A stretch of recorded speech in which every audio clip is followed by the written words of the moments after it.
Dans un monde de plus en plus confronté par les défis socio-économiques, le gouvernement béninois travaille à respecter les objectifs de développement durable qu'il s'est fixés. Il est face à la représentation nationale dans l'après-midi de ce mardi 14 mai pour lui faire part du financement obtenu avec des partenaires internationaux pour la réalisation de ces projets.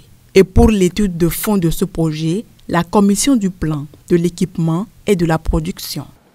Les ressources ainsi mobilisées seront exclusivement affectées à des dépenses liées à la réalisation des objectifs de développement durable ODD dans les secteurs comme l'agriculture et l'agro-industrie, l'eau et l'assainissement, la santé, l'habitat décent, l'éducation, les infrastructures durables, les énergies décarbonées, la connectivité et l'inclusion numérique. Après un exposé de la Commission qui a mis la lumière sur les implications financières et juridiques de cet accord, les débats au sein de cet hémicycle témoignent de l'engagement des élus du peuple pour le développement durable. L'atteinte des objectifs du développement durable est un défi positif que s'est lancé le gouvernement et je voudrais ici le féliciter. Ce décret démontre notre engagement envers la coopération internationale, de notre capacité à mobiliser des partenariats stratégiques pour le bien-être de notre nation.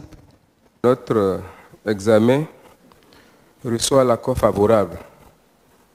Vu l'effort du gouvernement de notre pays pour maintenir notre situation financière à une attractivité bien appréciée. La dette publique en 2016 était de 2100 environ, 1000 milliards. Et aujourd'hui, nous sommes autour de 6500. Alors, je crois que, très sincèrement, il y a un risque, il y a un gros risque de surendettement. Au gouvernement de rappeler à son tour sa volonté de renforcer la stratégie de développement économique du pays. Les financiers ne nous aident pas, ils nous apportent des instruments et nous payons ce qu'ils nous apportent. Donc, il faut mitiger au maximum le risque et garantir que ce qu'on prend à un temps T puisse être investi, suffisamment investi, pour que, avant même que le financement, avant même que le remboursement ne se mette en place, nous ayons produit les effets pour pouvoir supporter la dette. Les attentes de la représentation nationale sont grandes. Elle espère que cet accord va ouvrir la voie à une nouvelle ère de développement durable et d'inclusion sociale au Bénin.